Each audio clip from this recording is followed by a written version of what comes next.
Welcome back to the Art and Yoga and Wellness Podcast. In this week's video, we are going to be talking about my top wellness tips to help you feel your best and thrive this spring. So head on over to today's video and we'll talk about spring wellness tips. Welcome back to the Art and Yoga and Wellness Podcast. I'm your host, Kira Whitaker.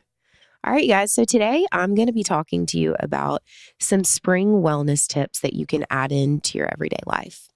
The irony with this episode is I was supposed to record it about 5 days ago, and I started to feel kind of crappy. And I thought by like day 2, day 3, I was on the worst part. And today has been the worst part. I have a full-on sinus infection. And I thought for a second, I was like, you know what? We can skip a week. And then I was like, dang it.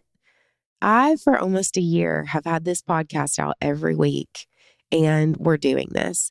I'm going to sound a little bit like Kermit the Frog. My ears are a little bit clogged. So if you're watching on YouTube, I've got my headphones on so that hopefully the audio isn't too terrible.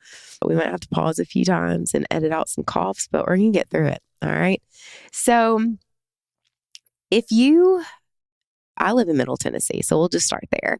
And in Middle Tennessee, spring is so great. I was saying to my husband earlier today, I just love this time of year because all of the animals are really noisy. They're grazing, the birds are chirping, the frogs are out in all the ponds, things are blooming.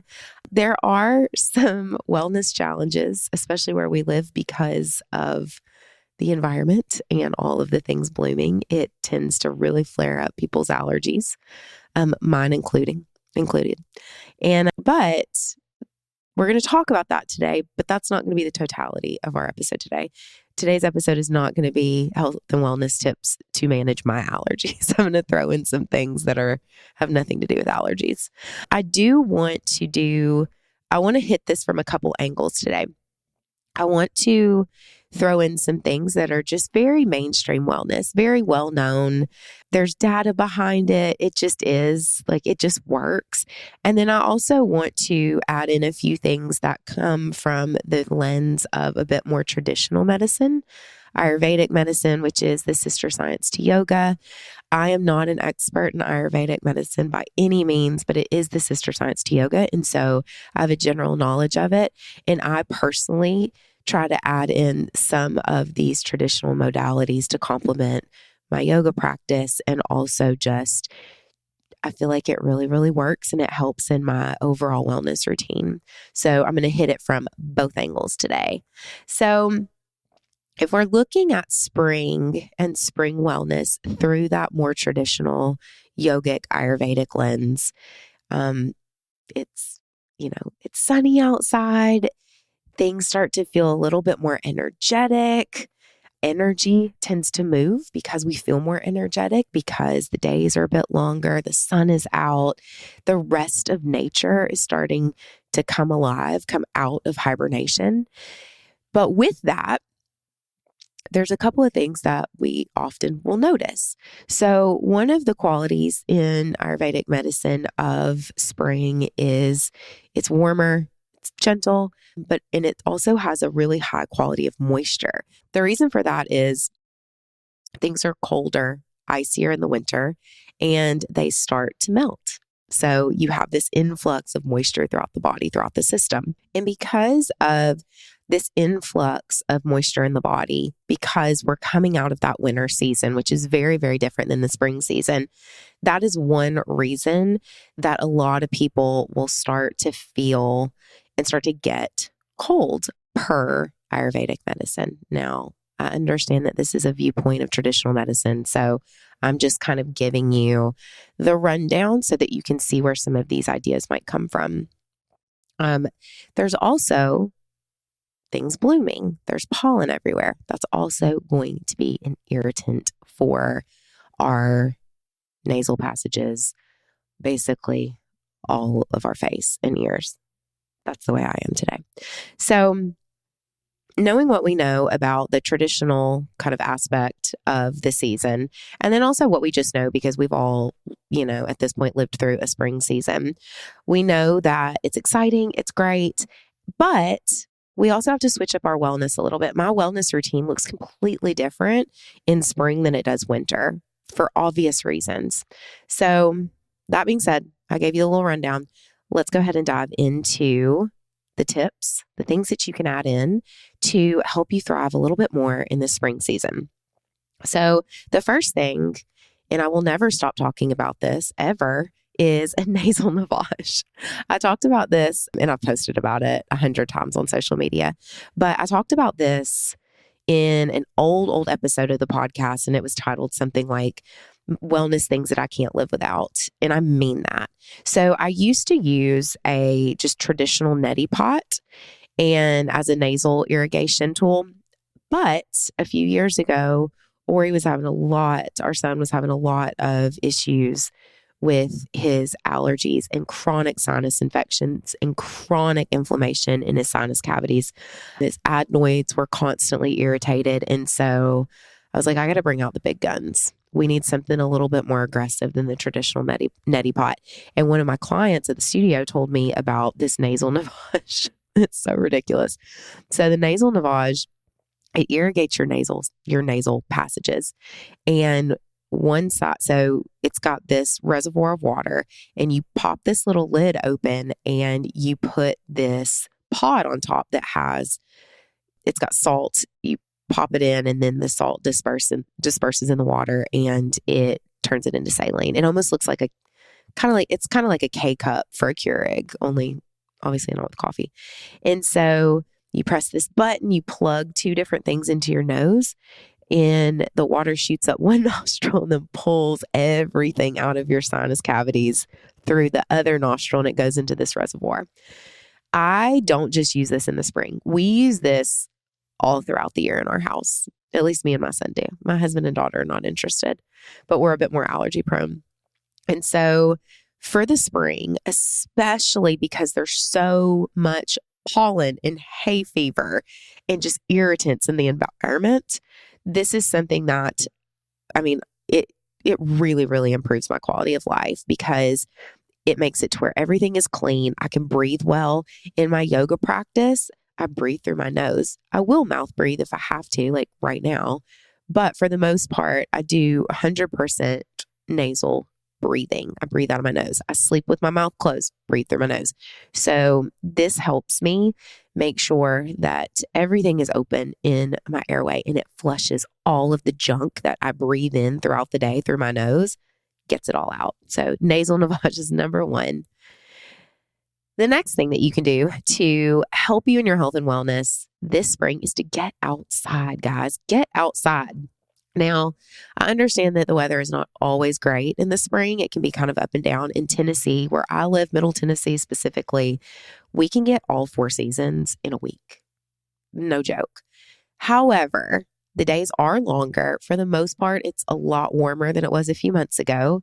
The sun is shining. And so finding ways that you can get outside more, whether that be a long stretch one time, at a certain time during the day, or maybe just breaking it up into small increments throughout the day, 5 minutes here and there, it's not going to hurt your health. Okay.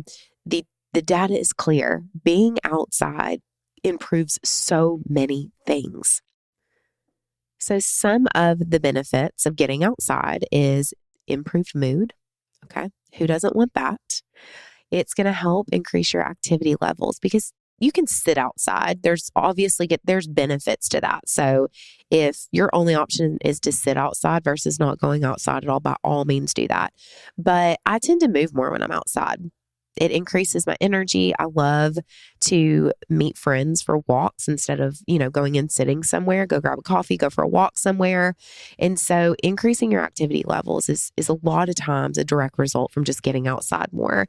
It's going to help regulate your hormones in your sleep. The reason for that is it's going to help regulate your circadian rhythms. So our circadian rhythm is that natural built-in clock system in our bodies that tells us when we're supposed to wake up and when we're supposed to go to bed.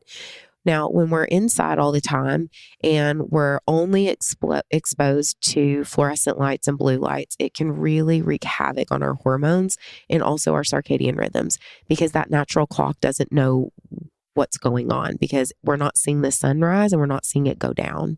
So that can really, really help regulate your hormones and also your sleep. So those are some of the things that, I mean, again, I mentioned the list is so long of the benefits of getting outside, but those are just a couple high points. So get outside more this spring and be intentional about it, and ask your friends, how can you incorporate some community with it so you're not doing it alone? Maybe if you've got kids and you're going to practices, whatever it is, if it's outside, ask another parent, say like, hey, do you want to go walk laps around the field while the kids practice? Just finding ways to get outside more. All right. Another thing is your air ventilation. So I'm not talking about spring clean, but I do try to, and this is all throughout the year, but specifically in the spring, make sure that all of our vents are cleaned out with our doors closed and our heat on, and just being inside more. Even like our animals are inside more in the winter because it's cold. I feel like our house just needs to be aired out. So I always open the windows, turn the air or heat off when I can, making sure that every single filter in the house has been cleaned out. I also will bring in some air purifiers, so a purification system machine. It's sitting over, I'm looking at it across from me in my studio. I actually bought this one during COVID because in my studio at the time, the windows didn't open, so I couldn't ventilate the room. And so I wanted to make sure that the air was filtered out well. And so it's got a blue light on it, which kills bacteria that goes in. So it cleans the air and then puts it back out. The reason I love these for people who maybe live in an apartment or duplex, and you might not have as much freedom to control the entirety of the air circulation or air filter in your building. That can be a really great way to stay on top of that. So seeing environmentally, like, how can we air things out and just get winter out of here, bring in some spring. Lymphatic drainage. So I prioritize lymphatic drainage all throughout the year. I have a dry brush that I keep on my bathroom counter, and I'll dry brush about 3 days a week. I don't do it any more than that because I have really dry skin naturally. And so I have to just make sure I don't overly dry brush. Everybody's different. I personally don't go over 3 days a week typically. The reason that lymphatic drainage can be so helpful, specifically this time of year. So if you go back to the beginning of our conversation, and I gave you that short little Ayurvedic rundown, and then we also just talked about overall drainage and inflammation in the body when it comes to our sinuses. That can be directly related to, I'm not saying caused by, but in tandem with your lymphatic system. So our lymphatic system is a part of the immune system. And what your lymphatic system does is it keeps bodily fluid levels in balance, and it also helps you fight infections. Your lymphatic glands, okay, so you've got lymphatic glands, you've got them in your groin, you've got them in your armpits, you've got them kind of at the base of the jaw.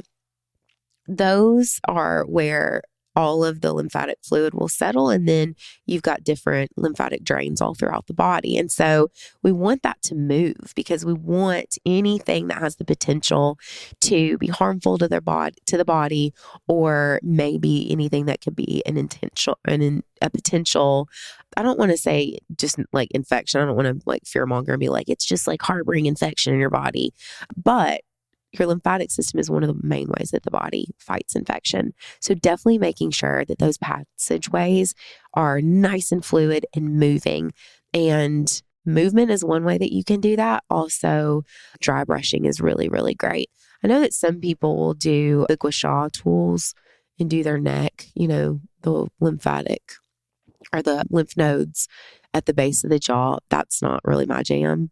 I'll just kind of massage them with my hands, but everybody can do what they want.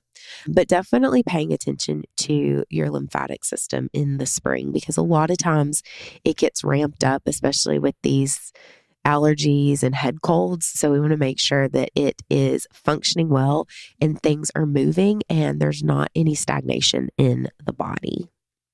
All right. You guys, we got through this episode. I'm not kidding you. You might not know this because our production team is next level, but I've coughed multiple times. Then after the second cough, I was like, I can't do this to them anymore. And I started pausing it and then hacking. So thank you for your patience. But I really wanted to get this episode out. And I was afraid if I put it off any longer, I would feel worse and then I wouldn't be able to do it. So it was a little choppy. I know I sound like Kermit the Frog, but we got it done. So a little recap is spring wellness tips. We went over kind of why we focus on it the way we do from a traditional medicine standpoint and Eastern medicine standpoint. And then we went over nasal lavage, so irrigation system for our sinus pathways. We went over the benefits of movement and just getting your body outside. We talked about ventilation and just maybe making sure that our environment and the air in it is nice and clean post-winter, post being inside more, having the heat on. And then also we talked a little bit about lymphatic drainage and the reason why focusing on lymphatic fluid, lymphatic movement, why it's important in the spring, specifically this season. So as always, you guys, thank you for listening and I will see you next time.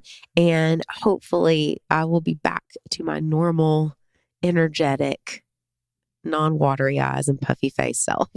See you later.